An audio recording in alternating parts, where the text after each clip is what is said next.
Բարև ձեզ, մենք ուղիղ եթերում ենք, մեզ կարող եք հետևել Հայելի ակումբի եւ Անժելա Թովմասյան YouTube-յան էջերով, իմ հյուրն է Հայկ Այվազյանը, բարև ձեզ Հայկ, շնորհակալ եմ հրավերն ընդունելու համար։ Եվ այսպես, 3 ազգակործան պատոհասը, այսպես սերիալային ինչ-որ բանը կարճ ձայնագրություններ էր անթարթ թողարկում, ինչ-որ բաներ ամենայն հավանականությամբ, այնտեղ հանգիստ մի քիչ մարիամ, ամենայն հավանականությամբ ինչ-որ բաներ տեղի ունեցել, իսկապես հենց ցնցումային բաներ էր եւ հանրությունը չէր հասցնում հետեւել եւ մի մասը ասում է որ ինքը հատուկ է անում որ օրակարգ բերի այս անհեթեթությունները օրակարգ բերելով ուղակի զբաղեցնի եւ այն լուրջ վտանգները որ կան Ալիևի հայտարարությունները հարևան երկրի տեղի ունեցող այս զարգացումները սպառնալիքները եւ իր կարևոր հայտարարությունները երևի 3 ազգային ժողովի 3 ասուլիս ունեցավ, չէ, այսպես ոտքի վրա եւ ինչ որ բաներ անհեթեթ բաներ դուրս տվեց, որպեսզի այդ ամեն ինչը ծրի, սկսեց արդեն դրանից հետո ժամը 1 ինչ որ մի գրառում, ինչ որ մի բան հայտարարություն, ինչ որ ուժեղ տղա էր փնտրում, չգիտեմ ինչ էր անում, չես հասկանում այս մարդը ինչ բարդույթներ ունի, բարդույթները իսկապես կծիկ է, ես անդադ ուզում էի հասկանալ, օրինակ որ ինքը այդպես փողոցում ավտոբուսի մեջ անընդհատ ուտելու մանիայով են կаз դրանով չի բավարարվում, հետո սկսում է տանից այդպիսի բաներ թողարկել, որ սա է ուտում, նա է ուտում, մտածում էի, որ երևի այս ուզումա ցույց տա, որ երևի ինչ որ հարցումներ են անցկացրել, բայց ինքը կամ ինքը ասում է, որ ես ժողովրդին շատ լավ եմ ճանաչում, երևի մտածում եմ, որ ժողովրդի ինչ որ մի շերտ, տենց իր նման է ձեռքով բան փողոցում այդ բան ձևերով այդպես ուտում է, բայց երեք իմ բարեկամներից մեկը զանգահարել էր, որ շատ բան է, ուշով հետևում է այդ ամեն ինչին եւ մասնագետ է, ասում է, չէ, այդպես մեր ժողովրդական խոսք է, որ ոսկորները դատարկ են, այս անձի մոտ ինչ որ բան կա, մանկությունից եկած ինչ որ բան կա, որ չի լցվել, չի կերել, չգիտեմ ինչ չի արել եւ դրա համար այսպես հենց տալիս, հենց հագուրտ է տալիս, հենց ագահաբար անընդհատ բան է անում, բայց գիտեք ժամանակակից բժշկությունը հասել է նրան, որ կարելի ինչ որ սրսկումներ բաներ անել, այդ եթե այդ ոսկորների հարցն է, այդ հարցերը լուծեն, որ մենք մեր ժողովուրդը ընդհանրապես աշխարհը տեսարաններ չտեսնի եւ մենք ամեն անգամ հերթական անգամ փոքր կամ մեծ ցնցում չապրենք կամ բանը խորը դեպրեսիայի մեջ չընկնենք եւ աշխարհն էլ այս առումով չծիծաղի մեզ վրա, այնուամենայնիվ ինչ որ բան կարելի անել։ Հետո դրանից հետո սկսել ինչ որ ուժեղ մարդ է փնտրում, դե թող իր համար ուժեղ մարդն է, որ պիտի ուղիղ եթեր բանանի դուրս գա։ Հիմա ասում է դե եթե կարող եք, ոնց էր ասել բառացի, եթե կարող եք դուրս արի Մարիամ, չէ, արա դե եկեք ինչ չէ, հետո էլ ասել էր բանը, դե եթե ուժեղ տղերք եք, չգիտեմ ինչ, դուրս եկեք, ասեք, ես ինչ բանն ասեք, կամ գրեք, ես ինչ բան ասեք, հիմա իրենք կարելի է փոխանցել, եթե դու մի փոքր անգամ ուժեղ ես, փորձի քո արժանապատվությունը վերականգնել, եթե կա կամ եթե այդպիսի խնդիր ընդհանրապես դրել ես քեզ վրա, կամ մեր հայ ժողովրդի արժանապատվությունը, օրինակ Ալիևը ասեց, որ դու հարբեցող ծաղրացու ես, պատասխանի, օրինակ եթե տենց տղա ես, ուժեղ անհարմար եմ զգում ձեր պարագայում ասեմ, որ եթե ուժեղ տղա ես, բայց եթե տես տղա ես, պատասխանի, ասա հարբեցող չէ, հարբեցող ծաղրացուն դու ես, կամ 19-ին էր, որ գնաց ասեց Արցախը Հայաստան է, դե վերջ։ Դե մի հատ դուրս արի ու ասա նորից, ասա Արցախը Հայաստան է, եթե համարձակություն ես, ասա Արցախը Հայաստան է, վերջ։ Եթե այդպես մի փոքր բան ունես, տղա ես, չեմ ուզում ասել ուժեղ տղա ես, ասա որ Ալիև, դե դուրս արի, այս օկուպացված տարածք, օկուպացրել ես Հայաստանի Հանրապետության տարածքներ, դե ջերմուկի բարձունքներից իջի գնա։ Այս Սյունիքեն հատվածներից, Խնձորեսկի վերևից, Գորիսի վերևից, որտես եկել վերցրել եք հեկտարներով տարածքներ եք վերցրել, բարձունքներ եք վերցրել, դե գնա։ Այնպես որ անհեթեթություն եւ գիտեք, երբ որ մարդը սկսում է իրականության չափը կորցնել, իսկ նկատելի է, որ ինքը այդ վիճակի մեջ է հայտնվել Անայի այս հայտարարությունից հետո, ես չգիտեմ ով ինչի ոնց ինչ, դա բացարձակ հետաքրքիր չի, հետաքրքիր է թե այս մարդը մեզ ուր է տանելու եւ ինչ անդունդի մեջ է այդ խելագար ավտոբուսով տանելու նետելու, որտեղ մի ժամանակ ասում էին, չէ, անղեկ բան ավտոբուսի է վերածվել մեր երկիրը, հիմա բարիս բուն իմաստով այդ պատկերն է այդպես եւ իրականում հենց այդ ավտոբուսի միջի մարդկանցով էլ այդ մի խմբով է որ sense բանը անղեկ մեր երկիրը բան տանում է դրան եւ ինչ է ասում իր հայտարարությունից մեկը վերջին առավոտյանն է ասել թե չէ քնում եւ ինչ որ տեղեր է խմում թե չի խմում չէ մարդ չի էլ հասկանում հիմա ասել է թե բանա դե եթե կարող եք 3-ին է առաջարկել մրցակիցներին մի հատ արհամարել բառը գրել ինչն է ուշագրա պարզվում է որ ինքը գրել է եւ 3-4 սխալ է արել այդ բառը գրելու մեջ հիմա մարդ չգիտի լացի էս Նիկոլի վրա ողբանի ինչ անի, բայց գիտեք, քանի այնտեղ նստած է այդ մարդը, ցավոք սրտի էս ողքն ու լացն ու էս ամեն ինչը իրականում մենք մեր գլխի վրա թափված եւ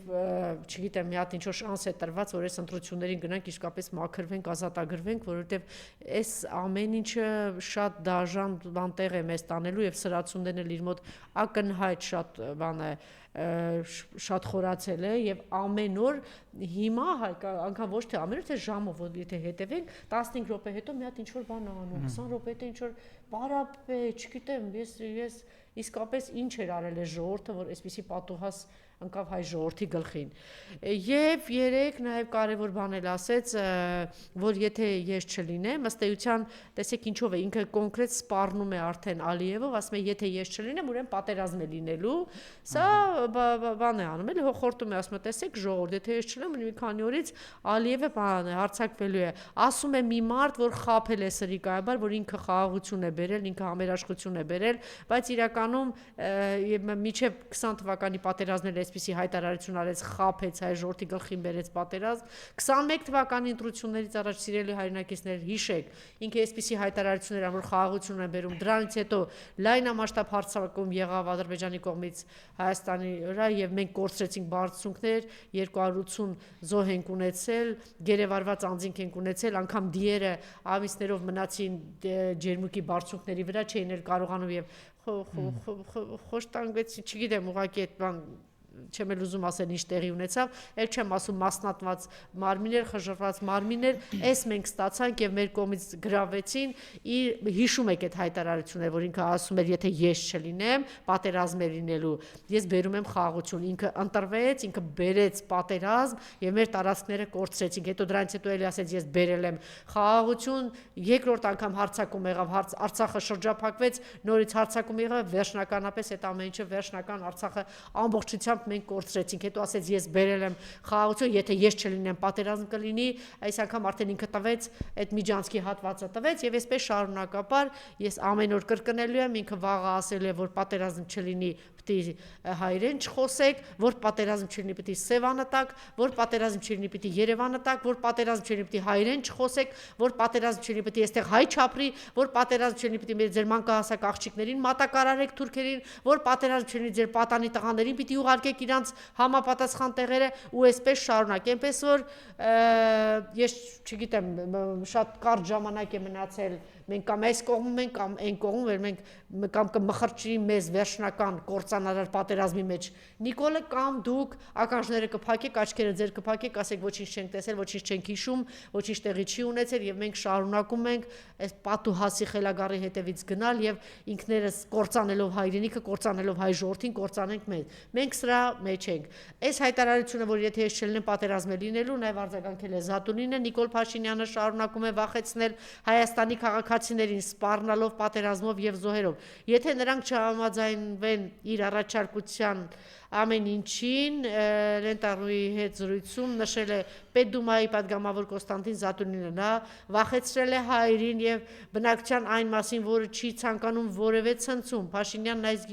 գիծը միջև օրս այնքան ակնհայտ դրսևորվել է քանի որ նա հրաժարվել է Հայաստանի ազգային շահերից եւ շարունակում է դա անել նա իշխանությունն ապահովելու այլ ճանապարհ չունի քան բնակչությանը վախեցնել Ադրբեջանի հետ պատերազմի հեռանկարով ըստ էության պայմանավորվել է Ադրբեջանի հետ Թուրքիայի հետ որ ես պիտի ձեր դեմքով եւ ձեր հայտարարությունով անվերջ վախեցնեմ հայ ժողովրդին որպեսզի ես մնամ իշխանության եւ ավելի կազմակերպված ձևով կործանեմ Հայաստանը եւ հանձնեմ Հայաստանը եւ Հայաստանը մխրճեմ ու հայ ժողովրդին մխրճեմ պատերազմի մեջ եթե այս Զատունինի հենց սա է անրազմավարությունը որ Փաշինյանը օգտագործում է հունիսի 7-ի ընտրություններում իր դիրքերը պահպանելու համար նա նաեւ ընդգծել է որ պատերազմը քիչ հավանական է падգամավորի կարծիքով Փաշինյանն ընտրել է համաձայնելու ճանապարհը այն հարևանների հետ որոնք չեն թաքցնում իրենց ագրեսիվ ռազմատենչ մտադրությունները այս հարցի հետ կապված ձեր կարծիքը Հայկ խնդրեմ դե դուք փորձում եք իր ասածները գնահատել այնպես մարդկային տեսանկյունից տղամարդու Չէ, դե անհարմար գալով եմ ասում ճիշտն ասած, այնպես չի որ տենց։ Չէ, բայց ուզում եմ ասեմ, երբ որ հիշացնում եք, որ ասում եք դու ասել ես, որ Արցախ Հայաստանը եւ վերջի մա ուրիշ բան ես ասում կամ չգիտեմ նախկինում այլ բան է ասել, հիմա այլ բան, ուղղակի պետք է հասկանալ, որ այն ժամանակ այդպես էր պետք ասել։ Հիմա այլ ձևով պետք է ասել, այսինքն այդ բոլոր ասվածները մի process-ի շղթայական process-ի մաս են կազմում։ 2018 թվականից առաջ, եթե հիշեք, այդ երկի անդամները, երկդաշինքի անդամները Լեռնային Ղարաբաղի հետ կապված ինչ էին ասում։ Թեման այն էր, որ ով ուզում է հող հանձնել, չէ՞։ Այո։ Ինքը, չգիտեմ ինչ որ պիտակներ են դավաճան կամ Մեր հայրենիքն է, Աղդամը մեր հայրենիքն է, Արցախը Հայաստանն է։ Պետք էր այդ ժամանակ այդպես ասել, մոլորեսնել, խաբել, ասում էին։ Չէ, իսկ ինչի էր պետք։ Իսկ ինչի էր այն ժամանակ պետք, հիմա պետք չի։ Որտեվ այն ժամանակ քննարկելի ոնց որ 2020 թվականից հետո քննարկվում էր երկու տարբերակ՝ արևմտյան տարբերակը, հարցի լուծման եւ ռուսական տարբերակը։ Եվ քանի որ Ռուսաստանից էլ կար առաջարկ ռուսական տարբերակով հարցը լուծել, որի դեպքում ռուս խաղաղապահներ էին մտնելու, կոնֆլիկտը սառեցվելու էր երկար տարիներով եւ մյուս բոլոր բաները բնականաբար պահպանվելու են, կարիք կար այդ process-ը վիժեցնելու, այսինքն ռուսական տարբերակով, որ հարցը չլուծվի։ Հետևաբար այն ժամանակվա խոսույթը պետք է լիներ այն, որ ով գնաց զիջման դավաճանը կոպիտ ասած, որ հանգարց ոչ մեկ չհամարձակվի Հայաստանում վեր կենա, ասի այ ռուսական տարբերակը լավն է, եկեք լուծենք։ Քանի որ դա չլուծվեց, հետո 18 թվականին իշխանափոխություն, հետո 2020 թվականին պատերազմ, դրանից հետո բնականաբար գնալու էր հակառակ process-ը արդեն։ 2020 թվականից հետո նոյեմբերի 9-ի հայտարարություն, որ ամենալավ հայտարարությունն էր հետ պատերազմյան, դրանից լավ ոչ ուրիշ բան չկա, այդ 1000 անգամ ասել եմ, բայց ամեն ինչ արվեց, որ դա էլ տապալվի եւ ըստ էության ստացանք այն ինչ ստացանք։ Այսինքն այդ հայտարարությունները ասածները ունեն շղթայական տրամաբանություն։ Ամեն ինչ ոչ թե իրենք այն ժամանակ հակառակն էին մտածում, հիմա հակառակը, չէ։ Այն ժամանակ այդպես էր պետք ասել, այդպես էին ասում։ Հետո պետք էր գնալ ասել Արցախը Հայաստանը եւ վերջ գնաց ասած այդպես, հետո ուրիշ բաներ պետք ասել, դա ասում է։ Ես ի լայվերը առասարակ չեմ նայում, չգիտեմ, իմաստ չեմ տեսնում նայելու, իսկ այդ, չգիտեմ, ավտոբուսում երկպարը, չգիտեմ, կարկանդա, կուկուրուզ եւ ուտելը, քեֆ ուրախություն, ինչ են ասում ըստ էության, ժողովրդին առաջարկում են, ասում են ընտրեք մեզ, կունենաք անհոգ զվարճանքների մեջ անցնող կյանք։ Քեֆ ուրախություն, ուտել, խմել, պատերազմ չի լինի, կգնաք Եվրոպաներում 10 անգամ դա ասել է, 10 անգամ բերել է ինքը պատերազմը կործանում, ամեն անգամ խոստացել է, ասել է, այս անհոգ չաղու բախտավոր կյանքով որ ես ապրում եմ, դուք այդ կյանքի մեջ կապրեք, դրա փոխարեն հայ ժողովրդին տվել է պատերազմը կործանում։ Դե, բայց ցավոք սրտի մի մասը դեռ խապված է։ Մարդը միջև իր վրա չի զգում, կորուստը ինքը չի հասկանում։ Շատերին թվում է, թե Լեռնային Ղարաբաղ Արցախն հեռու էր, գնաց կորավ, մեզ չի հասնելու։ Երևանին չի հասնելու, Իմիջիալոց այդ ուղղությամբ հիմա այդպես խոսես դրան անդրադարձա, բայց պետք է երևի տարիների ընթացքում ասել, տեսեք, ինչ որ բան ուժեր կային, որ հակաարցախյան քարոզ էին տանում արցախահայության դեմ հակարծը, դե դա էլի նույն էս թուրքական քարոզներ, չէ՞, հիշեք դեռ 90-ականներից այդ քարոզը գնում էր, չէ՞, Արցախը բեռ է, Արցախը չգիտեմ ինչ է եւ այնքան սահուն կերպով էին այս սրիկաները կապել այն խնդիրները, որ Հայաստանում ծագել էր, ասենք, այդ մութ ցուրտ բան տարիները, միշտեր այդ ումով էր պայմանացել, էլի փողոցից եկած ինչ որ քնձեղ բոմժերով, այդ ստամբուլցյանական այդ մի հատ կույտ կար, որ ատոմակայանը պիտի փակվի, ատոմակայանը որ բանը դա մեր ազգային անվտանգության չգիտեմ էս է եւ հասան նրան, որ փակվեց եւ որից հետո ինչ եղավ, ճգնաժամ եղավ, չէ՞ մեզ մոտ, բայց այդ ճգնաժամը ցուրտ բան, եթե ատոմակայանը աշխատեր, այդպես չէր լինի։ Ով եկավ, Բագրատյանը եկավ եւ գիտակցեց, որ ինչքան կարեւոր է, Բագրատյանի ժամանակ արդեն սկսեց վերականգնվել եւ արդեն կամած էներգիա բան մենք ստացանք եւ կյանքը սկսեց դեպի բան դրականի գնալ, բայց մինչ այդ քանի տարի այդ սովետական միջաններ խարխլված տարիներին փլուզման այդ տարիներին փակեցին եւ հայ ժողովրդին մտցրեցին այդ աղետի տակ, բայց այդ ամեն ինչը մեր թշնամական ուժերը ներսի այդ նույն տականքները որ նաեւ բանը իրանց հետ էր, չէ, Նիկոլը եւ հետո էլ Նիկոլին սենց բերեցին, իրենք այդ ամեն ինչը ուղղորդում էին դեպի Արցախ։ Այսինքն Արցախն է խնդրեմ, միշտեր Արցախից հացնել էր գալիս, էլեկտրաէներգիան էր գալիս, ջուրն էր գալիս, ամենակարևորը անվտանգությունն էլ հետն էր գալիս։ Մենք, այսպես ասած, 25 տարի, 30 տարի բաց թողեցինք, մտածեցինք, դե հաղթել ենք, մերն է, հիմա կարող ենք հանգիստ դրա մասին չխոսենք, թող հա վայրահաչեն, թող անընդհատ, բայց չէ։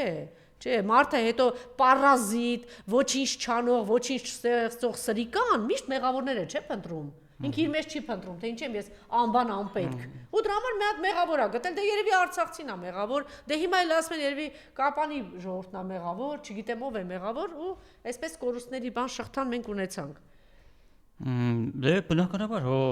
արևմուտքը երբ որ երկրներ է գրավում, ինքը այդ երկրներում ստեղծում է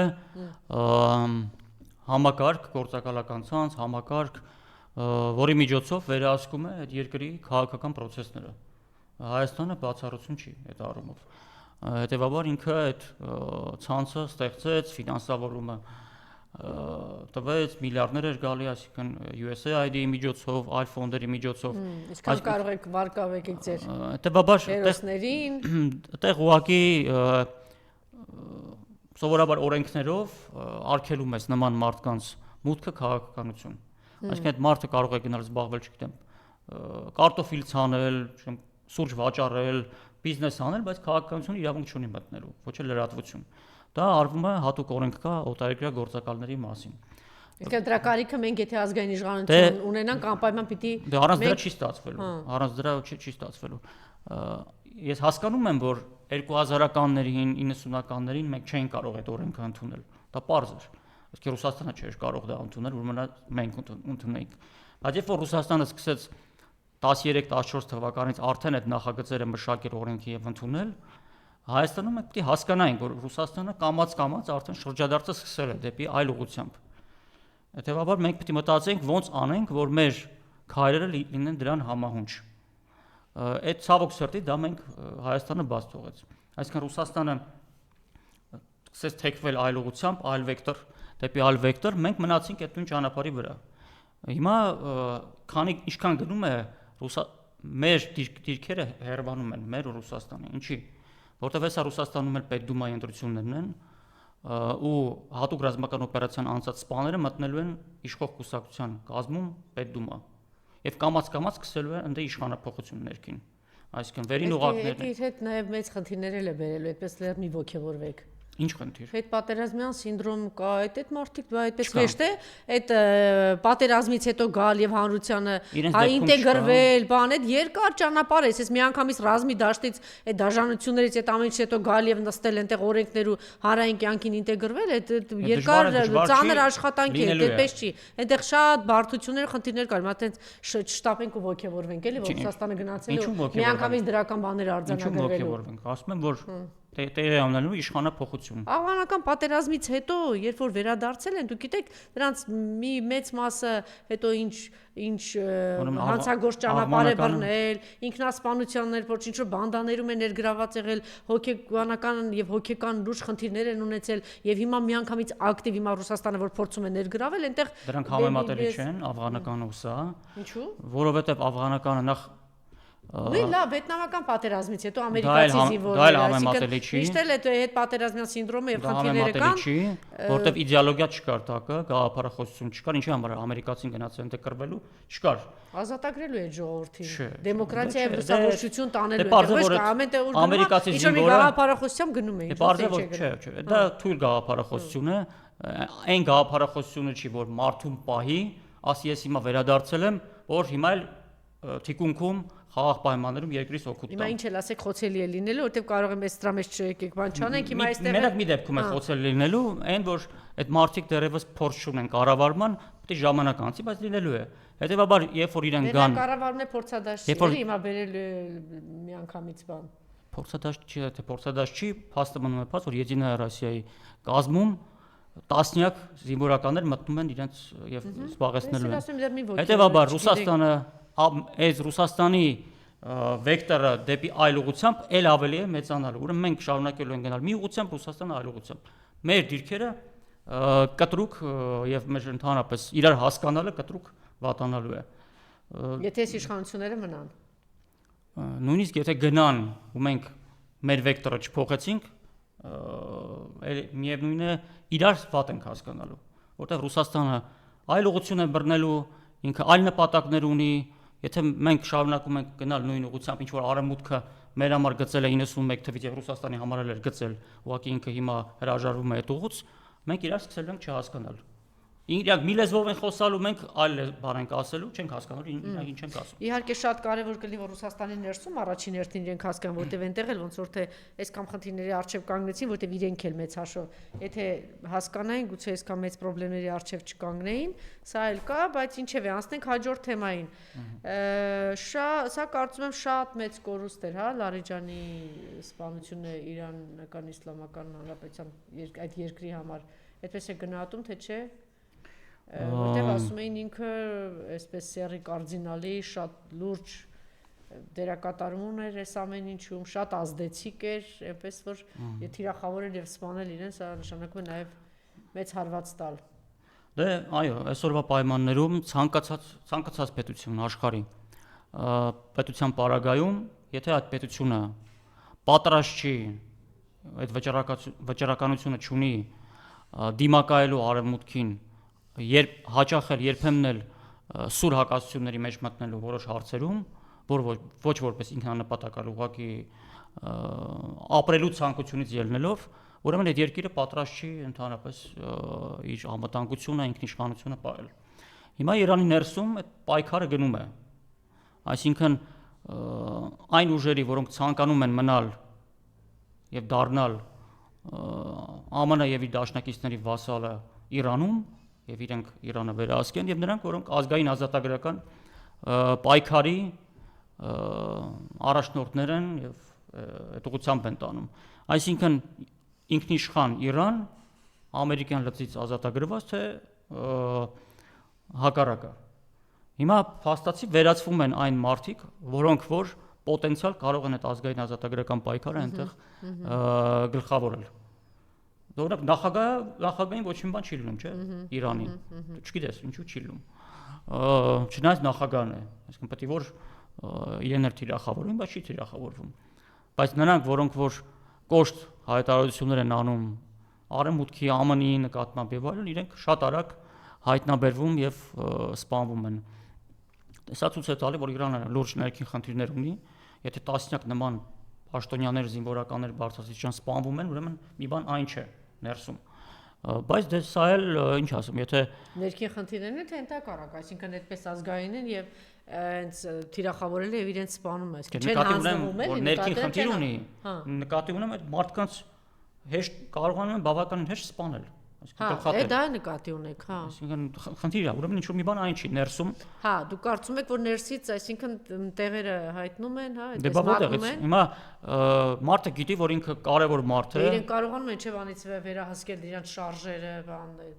այդպես հիմա տեխնոլոգիան այնպիսի բաների է հասել, որ դե հա կարող են, բայց դե հիմա եթե դու պատերազմի մեջ ես, դա պետք է հաշվի առնես։ Դե հիմա ինչ թողեն, որ գլխատեն ա բոլորին։ Դե այսինքն եթե հաշվի չես առնում տեխնոլոգիաներով առաջ են եւ այս առումով չի կարողանում Իրանը մրցել եւ դրա համար այսպես թիրախում է եւ հերթով Դե գիտեք, իհարկե զենք, զինամթերք, տեխնոլոգիաներ կարեւոր են, բայց առանց վճռականության այդ ամեն ինչը դեռ չի։ Բայց դե մենք չենք տեսնում Իրանի ժողովրդի մեջ հիմա այս վիճակում անգամ 12000 բան օբյեկտ արդեն ոչնչացրել են, թիրախավորել են, բայց դեռ շարունակում են։ Դե նշանակում է ներսում պայքար կա, բայց իրենք չեն եկել դեռ այն միասնականության, որ պետք է լինի, որպեսզի հաղթական, այսպես ասենք, հարված տան։ Դե ոգին կամքը, գաղափարախոսությունը շատ կարևոր է, բայց նաև պիտի կարողանաս, չէ՞, տեխնիկայով, ամենջով պիտի այնուամենայնով պիտի կարողանաս, չէ՞, դիմադրել։ Հիմա իրենք իհարկե տեսնում եք, չէ՞, դա կա, բայց մյուս կողմից եթե իրենք թիրա 1000 հրթիռ են ուղարկում 1000-ից մեկը հազիվ է կարողանում տեղ հասնել, բայց նրանցը թիրախավորված, տեսեք ոնց է ոչնչացնում, այնպես որ անհավանչապ բանի մեջ են, էլի մտել։ Դե բան չունեմ ասելու, բայց ուզում եմ ասեմ, հիմա իրենց կռիվն է, իրենք պետք է այդ կռիվը տան եւ փորձեն պատվով դուրս գալ այդտեղից եւ հաղթող դուրս գալ։ Հեշտ չի, դժվար է լինելու, կորուստ է լինելու, բայց դա է։ Ցավոք սրտի, օրինակ, ընտրենք Ռուսաստանը ունի պայմանագրեր Հյուսիսային Կորեայի հետ եւ Իրանի հետ, բայց դրանք տարբեր բաներ են, եթե նայեք։ Իրանի հետ դեպքում կարող է ռազմական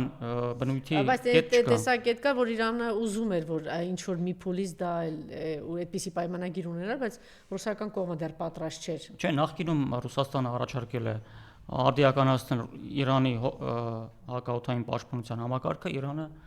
ոչ մի ձևով չի արձագանքել։ Բայց այն պայմանագիրն էլ, որ իրենք ընկեցին պատերազմի դեպքում օգնություն աջակցել, չկա, նման կետ չկա։ Չէ, ունեն իրենք, որ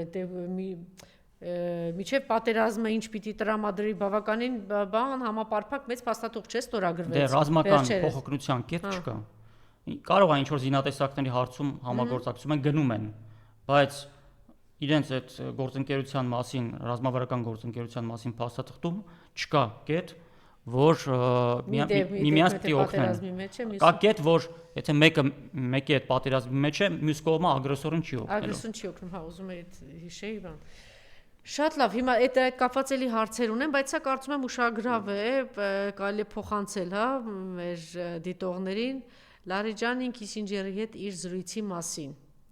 Մի անգամ, երբ ԱՄՆ-ի ծանոթացել եք սրա հետ, թե չէ։ Չէ։ Պարոն Քիսինջերը ցանկություն հայտնեց հանդիպել ինձ հետ։ Ես նույնպես ցանկանում էի տեսնել նրան։ Քիսինջերին դե վստահ եմ, որ գիտեք, նա եկավ մենք քննարկեցինք միջուկային եւ մի շարք այլ հարցեր, այնուհետեւ ասաց. «Կցանկանայիք մեզ հետ ռազմավարական հարաբերություններ հաստատել»։ Ես պատասխանեցի, Լարիջանի խոսքերն են. «Մենք ձեզ հետ նույնիսկ սովորական հարաբերություններ չունենք, իսկ դուք խոսում եք ռազմավարական հարաբերությունների մասին։ Ինչու եք ինձ նման հարց տալիս»։ Այդ պահին նա նստած սեղանի շուրջ ասաց. «Երկրորդ համաշխարհային պատերազմից հետո մենք գծեցինք սահմաններ, երկրներին անուններ տվեցինք, մեկին Պաղեստին, մյուսին Սիրիա, մեկ ուրիշին Թուրքիա, Իրաք եւ այլն, սակայն երկու երկիր բացառություն էին, մեկը Իրանն է, մյուսը Եգիպտոսը։ Դուք եղել եք, կաք եւ կլինեք։ Մենք այլընտրանք չունենք, քան ձեզ հետ պայմանավորվենք»։ Կան ձեզ հետ պայմանավորվելը։ Հետաքրքիր է, չէ՞։ Քիսինջերն է ասել։ Այո։ Խաբել է, էլի։ Ամերիկացիք տենց ունեն տենց հատկություն, իրենք երկրների մտցնում են բանակցությունների մեջ, ռազմավարական գործընկերություն, բանակցենք, համագործակցենք։ Հիմա էլի այդպես հիմարացրել են, օրինակ ռուսական մի շարք տելեգրամ ալիքներ գրում են, որ էլի Ռուսաստանին հիմարացրել են, Պուտինին հիմարացրել են եւ ներքաշել են այս բանակցությունների մեջ։ Ոչինչ էլ չի տալու այս բանակցությունները, արդեն ես մի փոքր տեղափոխվեցի, հա, Ուկրաինա բան։ Որ բանակցությունների մեջ։ Ամերիկա, Ուկրաինա, Ռուսաստան։ Ոչ միտեղ չեն ներքաշել, ոչ մի էական բանակցություններ չի գնում, այնպես որ ոչ մի բան չէ, ոչ մի տեղ չեն ներքաշել։ Բանակցություն գնում է։ Ինչ բանակցություն է գնում։ Այո, գնում է, իհարկե գնում է։ Ինչ բանակցություն։ Դա ինչ է դա։ Դա ինչ է կոչվում։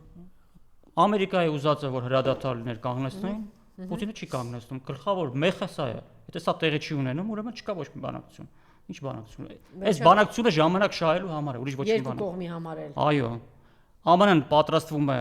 հարձակման, Ռուսաստանը լավ գիտի, որ պատրաստվում է հարձակման, ինքն էլ է պատրաստվում։ Ամերիկան պատրաստվում է Ռուսաստանի վրա հարձակման։ Իհարկե, բա չէ, նկատի չունեմ, որ ուղիղ հարձակվի զորքով։ Բայց հիմա արդեն հարձակում է, բա հիմա Ուկրաինայից հետո է հարձակում, Ամերիկան չի, ՆԱՏՕ-ն չի։ Այո, նոր չպիտի նախապատրաստվի։ Ռուսաստանն էլ նախապատրաստվում է հակահարձակման։ Երկուսն էլ օգտագործում են այդ ժամանակը այդ բանակցություններում։ Հիմա Պուտինը չի դնելու այդ Telegram ալիքներին բացատրի իր ողջ ստրատեգիական պլանը։ Ինչու է փուլում թիրախավորվեց Իրանը եւ վերջին զարգացումներ Իրանը հարվածել է ԱՄՆ-ում գտնվող այդ դաֆրամերիկյան ռազմաբազային եւ Իսրայելում գտնվող օբյեկտների վրա։ Իհարկե, այսպես մի քանի այսպես ինֆորմացիաներ կան, բայց իրականում ավիրում են բառից բուն իմաստով։ Իրանը Նաթանյահուն էլի հոխորտացել է, մենք ոչնչացրել են Կասպից ծոցում գտնվող իրանական ամբողջ նավատորմը, հայտնել է Իսրայելի վարչապետը, Իրանը ուրանի հարստացման կամ բալիստիկ հրթիռներ արտադրելու հնարավորություն չունի, հայտարարել է Նեթանյահուն։ Հիշեցնենք, որ արմանածը 2-3 անգամ նմանատիպ հայտարարություն արել է Թրամփը, որ արդեն ոչնչացրել ենք, հետո նորից հարձակվել է այն 12 օրյա պատերազմ, հետո նորից հայտարարել է, որ գնում ենք մենք դրա հետևից, իրենք ունեն այս իրենց սենատորներն է, չէ, անում էլ այս հարցերը բարձրացրեցին։ ԱՄՆ 2200 ծովային հետևակայիններ ուղևորվել են Մերձավոր Արևելք, սա վստահաբար պատահական չի, ուրեմն նոր ինչ որ բաներ են սպասվում, սպանվել է խոսնակը, գեներալ Սարդար, այսպես սպանությունների շղթան եւ տարածաշրջանային երկրները չպետք է թույլ տան, որ Իսրայելը պարակտումներ առաջացնի իսլամական երկրներում։ Իրանի արտգործ նախարարի խոսնակն է խոսել եւ այսպես շարունակ։ Խնդրեմ։ Եվ ամենակարևոր բանը, որ երեք այսպիսի ինֆորմացիա գնաց, որ Հորմուզի նեղուցից բացի մի այլ ճանապարհ են գտել, որ կարող են այլ ընտրանքային ինչ-որ ճանապարհ ունեն նավթման իրանական տեղափոխելու, բայց իհարկե դա չի կարող լրացնել այն բացը, որ այդ նեղուցը գիտեք, որ ինչ կարևոր նշանակություն ունի։ Դե ինչու Իրանին հարվածեցին, շատ բարձ պատճառով։ ԱՄՆ համար մեկ թիրախը դա Ռուսաստանն է, որովհետև այլ հակառակորդ հավասարազոր ինքը չունի։ Հավասարազորությունը չափվում է նրանով, թե ով ում արդյոք կարող է ոչնչացնել, թե ոչ։ Չկա աշխարհում մի պետություն, որ ունակ է ԱՄՆ-ին ոչնչացնել, բացի Ռուսաստանից, որտեղ ունի համապատասխան զինատեսակ։ Հետևաբար ինքը մրցակից է համար 1 եւ միակ, եւ այդ միակ մրցակցին պետք է ծնկի բերել։ Ռուսաստանը ունի հակառակ նպատակը, եւ անցած տարի դեկտեմբերին Ռուսաստանի նախագահը ասաց այդ նպատակը որն էր։ Հատուկ ռազմական օպերացիայի նպատակը ասաց որն էր, ասաց հատուկ ռազմական օպերացիայի շնորհիվ մենք դարձանք լիակատար ինքնիշխան պետություն։ Այսինքն ինքը ասաց հետեւյալը, որ հատուկ ռազմական օպերացիայից առաջ մենք գաղութ էինք, զենքով կռիվը տվեցինք, դառանք ինքնիշխան։ Պարզ ասաց։ Հիմա Ռուսաստանը ինքը առաջնորդում է համաշխարհային ազգային ազատագրական պայքարը ամերիկյան արևմտյան լծից ազատագրվելու։ Պարզ է այդ պայքարում իրեն պետք են դաշնակիցներ, գործընկերներ։ Եթե նույնիսկ իր կողքը ոչ մեկ չկանգնի, ինքը միայնակ դա տանելու է, բայց լավ կլինի, որ իր կողքը կանգնեն։ Հետևաբար ԱՄՆ-ն խնդիր ունի ծնկի բերել բոլոր այն երկրներին եւ աշխարհին ցուցադրաբար, որ ցույց տա, որ այդ տեսեք, ով փորձի այդ պայքարի մեջ Ռուսաստանի կողքին կանգնել, այսինքն ծնկի են բերելու։ Այ հիմա Իրանին նման ձևով ծնկի են փորձում բերել։ Եթե Իրանը կարողացավ դիմակայել, դա մեծ հարված է լինելու ամերիկյան հեգեմոնիային։ Ռուսաստանի գործը մի քիչ կհեշտանա ավելի։ Եթե ինքը ծնկի եկավ, Ռուսաստանը միևնույն է, միջև վերջ շարունակելու է իր պայքարը, բայց իհարկե ավելի իր համար ցանկալի կլինի, որ Իրանը դիմակայի։ Պեսկովը ինչի ասաց, չէ, ասաց այդ կռիվը մեր կռիվը չի, իրանական։ Ինչի՞։ Որտեղ ինքը ասում է Իրանի էլիտաներ դուք պետք է որոշեք, Իրանի ժողովուրդ դու որոշի, ուզում ես ամերիկյան լծի տակ ապրես, թե չես ուզում։ Եթե չես ուզում կռիվը տվեք։ Կռիվը տալիս, էլ ոնց պիտի որոշես։ Դե հաղթեք, դուք հաղթեք։ Դուք ձեր մեջ, ձեր էլիտաներում իշխանությունը վերցրեք Իրանում։ Վերցրած չէ, հիմա այդ իշխանությունը սպանում են իրենք ոնց է, ոնց։ Եթե սպանում են, ուրը վերցրած չի։ Որ սպանում են, ուրը վերցրած չի։ Դեռ ընթացքի մեջ է։ Դե հիմա եթե մտքին դնի, այդ նույն արևմուտքը կարող է բունկերում Պուտինին էլ սպանի։ Հիմա տեխնոլոգիապես այդ մարդիկը տենց շատ առաջ են, այնպես որ տենց բան կտրուկ կատեգորիկ հայտարարում ես, եթե սպանել են, ուրեմն այդպես չի։ Այդ դրանում չի, չէ՞ միայն հարցը։ Հարցը նրան է, որ այդ մարդիկ շատ այդ առումով շատ առաջ են։ Ասեք, հարցը ստե ընկալման մեջ է։ Իրականում հիմա ընկալումը այն է, որ արևմուտքը պատկերացնում էր, որ հաջորդ օրը պետք է ներքին ընդվզումներ լինի, չեղավ, այդ ժողովուրդը այսպես թեպես կամ այդ իշխանության ջանքերի շնորհիվ, այսպես միասնական, միահամուռ հայտարարեցին եւ դուրս են եկել եւ տեսանք այդ ներքին պարակտումն ու ցնցումները առնվազն հրաապարակ դուրս չեկավ։ Էլի ինչ պիտի անեն եւ իրենց կոչերով, հայտարարություններով եւ գործողություններով ցույց տվեցին, որ պայքարում են։ Հիմա դուք ինչի մասին եք խոսում։ Եթե մեռնում են, ուրեմն դավաճան են։ Խամեյնին դավաճան է, որ սպանվեց, այն մեկը դավաճան է, բոլորը դավաճան են։ Ես ուրիշ բանի մասին եմ ասում։ Չէ, ուրիշ բանի մասին չի, ասում ներսում եթե լինում է դա, ասում եք ուրեմն բան է, ուրեմն պարակտում կա, եթե սպանում են, ուրեմն ներսում պարակտում կա, դավաճանություն կա։ Իհարկե կա, բա ոնց է այդպես ստացվեց։ Ոնց ստացվեց այդպես, որ սպանվեցին։ Կա։ Եվ հիմա իրանք խնդիր ունեն իրենց ներսում իշխանության բերել նրանց կամ գալ նրանց կամ իշխանությունից հեռացնել նրանց, ովքեր որ ինքնիշխան Իրանի կողմնակիցներն են։ Հիմա այդ պայքարն է գնում այնտեղ եւ մոտակա շաբաթներին։ Եթե այդ պայքարը գնաց, այդ ժողովուրդը կա, ես չգիտեմ այդ ձեր ասածը ինչ եք ուզում, ասել անդադ ինչ որ Ռուսաստանը պարզ է, Ռուսաստանն վիճակում չի, որ երկրորդ ճակատով մտնի, բնականաբար պիտի Պեսկովը կամ այն մյուսը նմանատիպ հայտարարություն անեն, բայց ինչ պիտի անեն։ Ոչ են ասելու մենք իզորու չենք այսօր գերտերության դեմ երկրորդ ճակատ բացենք դուրս գանք։ Ոչ են ասելու այդպիսի բան, մենք իզորու չենք երկրորդ ճակատով դուրս չեն գալ, բա պիտի ասեն ձեր կռիվն է, բարձ իրենց կռիվն է, բայց այն իսկ պարտավոր են դուրս գալ երկրորդ ճակատով։ Դե չգիտեմ։ Դե չգիտեմ։ Պարտավոր չեն, դե ուրեմն թող չասեն, որ այդտեղ չեք դիմանում, սա այն է։ Այդ մարդիկ դուրս են եկել։ Ռուսաստանը նման բան չի ասում։ Դե ես եմ մենք ենք խոսում, Ռուսաստանը չի ասում չեք դիմանում։ Հիմա այդ պայքարն է գնում, այո։ Եվ իրենք պետք է այդ պայքարը միջև պայքարում ցավոք սրտի առայժմ բոլորը գազային պարտվում են, Պաղեստինում պարտվում են, Լիբանանում պարտվում են, Սիրիայում պարտվում են, Իրանում պարտվում են, այսինքն նա ով որ առայժմ այդպես է, հիմա գերհզոր երկիր է, ով չի համաձայնում, ուղղակի ոչնչացվում է։ Դե պետք է ուրեմն իրենց մեջ ուժ գտնեն ու դիմակայեն։ Հիմա 2015 թվականին ռուսները մտան Սիրիա օգնելու համար։ Ասադը ուներ ահագին ժամանակ այդ ներքին փոփոխություններ իրականացնելու։ Նա դա չարեց, ընդհակառակը բանտերից բաց թողեց նրանց, ովքեր որ քաղաքացիական պատերազմ էին Իրանում, Սիրիայում հրահարել արևմուտքի ֆինանսավորմամբ։ Դե չարեց։ Հիմա դա իր կռիվներ, ինքը չարեց դա։ Հիմա ռուսները փրկարար ծառայություն չեն, բոլորին կան փրկեն կրակի միջից։ Մի քիչ իրանք պետք չէ ջանք թափեն, այսպես ասենք վճռականություն ցուցաբերեն արևմուտքին դիմակայելու համար։ Դե ըստ երևույթի Ասադի եւ իր կնոջ լոնդոնյան կապերը խանգարեցին այդ վճռականությունը ցուցաբերելու համար։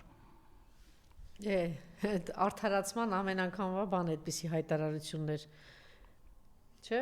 կարող է նաև այդպես լինի, ինչ որ բաներ պայմանավորվում են, չէ, ասում են մի անգամ էլ ասում եք նստելու են սեղանի շուրջ, աշխարհը դուք եք ասում, նստելու են, ասել են սա քո տարածքն է, սա ինչն է, հիմա ինչ եք բացառում, որ այդպես թույլ լինելով, հանձնելով գնում է նաև Ռուսաստանի Դաշնությունը։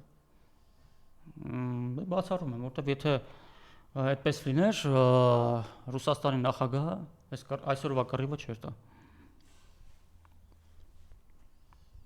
Դե արդեն ներքաշվել է դրա մեջ։ Ինչ անի, կանգնացնի, ինչ անի, 1 միլիոն զոհ ունի, այդ ամբողջ կռիվը նրա համար էր, որ Եվրոմիություն չպիտի գնալ, ՆԱՏՕ-ն չպիտի լինի, այնտեղ հրթիռներ չպիտի տեղակայվեն, հիմա կանգ առնի, ինչը կանգ առնի, 5-րդ իշխանության չի մնա։ Բակասեն 1 միլիոն մարդու տարար այսպես զոհեցիր, ՆԱՏՕ-ն էլ եկավ այստեղ հրթիռները դրեցին մեր սահմանին, բա ինչի համար էր այս կռիվը։ Դե պատասխան տա, չէ՞, թե կանգնի։ Չէ։ Ոչ չէ, պատասխան չպիտի տա, բա ինչի սկսեցիր, բա խելքի ինչի համար էր, եթե պիտի վերջն արդյունքում ՆԱՏՕ-ն գար այդտեղ սահմանին նստեր։ Այդ ՆԱՏՕ-ն այնպես թե այնպես գալու էր նստել։ Չէ, բայց իրա կռիվներ, որ չպիտի լինեն իրանք այդտեղ, ինչի համար է կռվում ինքը։ Կռվում էր, որ չպիտի գա, չէ՞, ՆԱՏՕ-ն իմ սահմանին նստի։ Կռվում է, որ Ամերիկային ստիպի ինքը այդ ՆԱՏՕ-ին հետ քաշի։ Իսկ ստիպելու մի ձև կա։ Այն կինոներում կարծեմ անցած անգամ էլ ասացի։ Տեսած կլինեք, այն որ մեկին միայնակ շրջապատում են, ուժեղ են, շատ են, դիմադրելու հնարավորություն չունի, բայց գրպանում մի հատ նռնակ ունի։ Նռնակ կարծում քաշումը վերջ։ Հենց կարծում քաշեց, իրենք դառնում են հավասար պայմաններում, որտեղ որ պայթեց, պայթելու են բոլորը։ Այ Ռուսաստանը սպասում է այն վիճակին, որ այդ կարծում քաշելու ժամանակը եւ պայմանները հասունանան։ Երբ որ այդ կարծում քաշեց, Ամերիկան ասել է վերջ, արի նստենք պայմանավորվենք։ Ամերիկան ամեն ինչ անում է, անկյուն չի քշում միջև վերջ Ռուսաստանին, որ այդ կարծում քաշելու առիթը չտա։ Բայց նաև տեսակետ կա, տեսեք, առաջին համաշխարհային պատերազմ այսպես չոր առանց մի բան Ամերիկան միջից դուրս է գալիս եւ իր տարածքում ոչ մի բան, ուղղակի գալիս է։ Երկրորդ համաշխարհային պատերազմ այդպես էլի այնտեղ չի ներկայացնում այդ մայրցամաքը, բայց ինքը այստեղ մասնակցություն եւ գերտերություն է գալիս է որոշում է կայացում եւ ասում են քանի դեռ հրթիռները չեն հասել Միացյալ Նահանգներ, այնքը այդպես երրորդ համաշխարհային ներկայացնի եւ սպիտակ ջերմակ ձեռնոցներով այդ ամեն ինչից դուրս կգա։ Գալու է այդ պահը, որ այդ հրթիռները հասնեն Միացյալ Նահանգներ եւ բարեկեցության, բանի սովոր այդ ժողովուրդը մի օր առերեսվի իրականության հետ։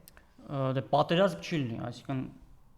միջուկային զենքով կրակոց չի արձակվելու։ Կհասնեն այդ հրթիռները Միացյալ Նահանգներ։ Այլ ելք չկա, Ռուսաստանը այլ ձևով չի հաղթելու։ Ահա։ Դե ասում են ուշ թե շուտ դա պիտի լինի եւ ինչքան շուտ ավելի լավ, որտեվ միջև այդ ավերածությունները Միացյալ Նահանգները շարունակելու է բերել։ Այո, իհարկե, որտեվ իրենք խնդիր ունեն, վտանգ կա, որ իրենց գերիշխանությունը աշխարհում կարող են կորցնել, խնդիր ունեն ամեն գնով դա պահել։ Հետևաբար ամեն քայլի իրենք դիմելու են, իհարկե։ Բնական է, ով էլ լիներ իրենց փոխարեն այդպես կաներ։ Դրա համար անխուսափելի է դա լինելու, բայց դրա համար Ռուսաստանում պետք է տեղ ունենալ ներքի փոփոխություններ։ Իշխանության պետք է գան նրանք, ովքեր լավ գիտեն հակառակորդը ով է, իրենց աչքով են տեսել այդ հակառակորդի վայրագությունները եւ եկող հրթիռները, եւ իրենք գիտեն ում նկատմամբ է պետք ուղղել Ռուսաստանի միջուկային զենքը։ Այ երբ որ կգան ուղղեն, այդ ժամանակ ԱՄՆ-ն խելոք ձևով կգան կնստի սեղանի շուրջ բանակցությունների։ Ասեն Եվրոպան վաղուց պատանդի կարգավիճակում է եւ իրենց ներկայիս ղեկավարներն էլ բոլորը սպասավորներ են Միացյալ Նահանգների, բայց հավանաբար այս ամեն ինչի մեջ այդպես ամբողջությամբ չներքաշվեցին, ինչը վրդովմունք առաջացրեց երեք էլ Ճապոնիայի վարչապետը այնտեղ էր եւ հարցեր տվեցին, որ բացարձակ անտեսել է չի էլ տեղեկացրել իր ռազմավարակը դաշնակից երկրներին, որ այսպիսի գործողություններ է սկսում, բայց հիմա ինքը շատ վրդովված է, որ հայտարարում են հերթով, որ մենք չենք մասնակցելու այս գործողություններին։ Իսկապես Եվրոպան գիտակցում է, որ ամենածանր բանը ազդեցությունը մերձավոր արևելքից հետո սա ընկնելու է Եվրոպայի վրա։ Ոչ, ուղղակի դա թատրոն են խաղում, ԱՄՆ-ն նպատակ էլ չունի Եվրոպային ներքաշել մերձավոր արևելքում, որովհետև Եվրոպայի վրա խնդիր է դրված Ռուսաստանի դեմ պատերազմը։ Եվրոպան ԱՄՆ-ն Եվրոպայի վրա այդ խնդիրն է դրել։ Իրենք մերձավոր արևելքի հետ գործ չունեն։ Իրենց հիմա ԱՄՆ-ն պատրաստում է պատերազմի Ռուսաստանի դեմ։ Եվրոպան այլ բանով չպետք է զբաղվի։ Իրենք պիտի ձևացնեն, որ իրենք ընդվզում են, ինքնիշխան են եւ այլ եւ այլ եւ այլ։ Այն որ Եվրոպան հիմա դրվում է ռազմական, ինչպես ասում են, ռելսերի վրա, դա Ռուսաստանի դեմ է նախապատրաստվում։ Այսինքն ԱՄՆ-ն Չինաստանը Ինչ Չինաստանը։ Եվ վերջո այս պատերազմը նաև ասում են Չինաստանի համար էր։ Դե հնարավոր է, բայց Չինաստանը տեսնում ենք, որ ինքը ակտիվ չի ներգրավվելու։ Դե որտեղ նույն Չինաստանն էլ հաշվարկում է, որ հիմա ինքը իզորու չէ։ Իրանն էլ ժամանակ պետք է առնվազն 15-20 տարի պետք է, որ կարողանա ռազմական առումով որոշակի դիմադրություն ցույց տալ, ինքը շատ լավ հասկանում է։ Իհարկե։ Տեսեք 2022 թվականին դե Ռուսաստանն էլ էր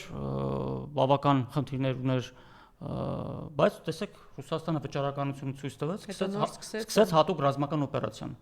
Բոլոր խնդիրներով հանդերձ ինքը հասկացավ, որ այլ երկ չկա։ Դե հիմա թող Չինաստանն էլ գնա Թայվանը ազատագրի։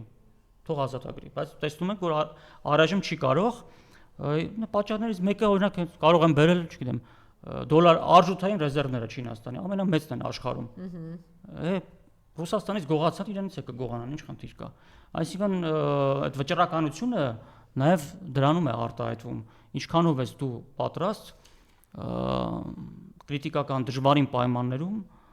կամ այդ պայմանների մեջ մտնել արևմուտքի հետ դիմակայելու համար։ Շատ լավ, եւ վերջին հարցը Թրամփը այս պատերազմը մենք ինչ կլինի։ Հիմա կսառեցնեն այս թեման եւ Թրիփ որպես այդպեսին չի լինելու։ Ամերիկան բարձր չի բերելու Հայաստանում ներդրումներ անի։ Դա ակնհայտ է եւ այն էլ Թրամփի օրոք։ Եթե առաջ այդ USAID-ների միջոցով փողեր էին դնում, մի մասն էլ իրենք գրպանում էին, այդ ամերիկյան չինովնիկները դնում էին գրպանները։ Այսինքն մի ամբողջ կոռուպցիոն սխեմա էր։ Հիմա Թրամփը այդ օթերն էլ է փակել։ Հետևաբար Թրամփը, որ իր ձեռքով բերի, չգիտեմ, 9 միլիարդ կամ չգիտեմ ինչքան միլիարդ ներդնի Հայաստանում ենթակառուցվածքների վրա, ոչ իհարկե։ Թրիփը պետք էր ուղղակի Փաշինյանին տարավ ստորագրել տվեց, անունը դրին գեղեցիկ բառով Թրիփ, բայց վերջ ինքը չի լինելու։ Ինքը լինելու է Ադրբեջանի համար Նախիջևանին կապող։ Այդ նվերը տվեց Նիկոլը։ Ալիևին այդ նվերը տվել է։ Դա է, այնտեղ չի լինելու։ Հայաստանի տարածքները տվել է։ Ամերիկյան տեխնոլոգիաներով բերեն հսկայական ինչ որ ենթակառուցվածքներ կառուցեն, գեր ժամանակակից ճանապարհներ։ Այսինքն Նիկոլը խնդրեց Թրամփին արի մի հատ այդ նկարը ունենանք, որ խափե մեր ժողովրդին այս տարածքներ ավելի հեշտությամբ նվիրեմ Ադրբեջանին, որտեվ ճար չունեմ։ Դե իրենք այտենց փշի արեցին։ Մեր ժողովրդին խափելու համար էր, որ տարածքները Չորրորդ հանրապետության հիմնադիր, ինքնիշխան չորրորդ հանրապետության հիմնադիր, կուզի Ռուսաստանին հաթաթակը տա, կուզի այն մեկին հաթաթակը տա։ Դե իբր թե Նիկոլ։ Դե իրեն այդպես են բանանում, չէ՞, բայց տուսկը որ գալիս է հետևից sense ուսերից բռնում է, իբր այդ սրտի կանու, իբր տես հասկանում եք, իրեն աճացնում են, ասում են դու ինքնիշխան հանրապետության արեմտյան աշխարհի մաս կազմող լիդեր ես լինելու։ Դու աշխարհում դու տուսկի հետ ես նստելու, չգիտեմ, Թրամփի հետ ես նստելու վերկենաս, քեզ թողելու են որ արեմտյան էլիտաների մեջ պատտվես։ Հա, բայց մի հատ այդ սիրուն երկու օրինակ ուներ Սաակաշվիլին ու Զելենսկին։ Չի տեսել։ Սովորաբար նման բաներ անում են զոհաբերելու համար։ Իհարկե, դա է Ոչ միայն երկիրը, այլ հենց որ սկսում են մեջքին տնտմբացնել ու գրկախառնել։ Ոչ միայն երկիրը, այդ մարդուն էլ Նիկոլներն են զոհաբերելու իրանք։ Դրա համար են աճացնում որ զոհաբերեն։ Պարզ չի որ մյուսների համար, ասենք նրանք, որոնք ուղնուցուծով արևմուտք են, իրենց բնույթով են, իրենց գաղափարախոսությամբ են այդպեսին։ Իրենց համար բարձր ձեռնտու է, որ սև գործը Նիկոլը անի։ Պարզ չի։ Ինչի իրանք վատ բաները ստորագրեն, եթե կարող են Նիկոլի վրա գցել։ Թող ինքը ամեն ինչ ստորագրի գնա, վերջի աղետն էլ բերի, եկա ասեն մենք ինչ անենք։ Մենք ենք ինչ հրամայում էր, մենք էլ անում ենք։ Հարեմուտն տեսել է, գտել է ձևը։ Տանում են մստում են ծուղակը, կամած կամ ավելի շատ գնալով, ավելի շատ են մստում, թակարդը ծուղակը, որից ելք ինքը չի ունենալու։ Ինքը արդեն չունի ելք։ Իրեն Արցախով արդեն կապեցին իրենք։ Արյամբ իրենք կապեցին։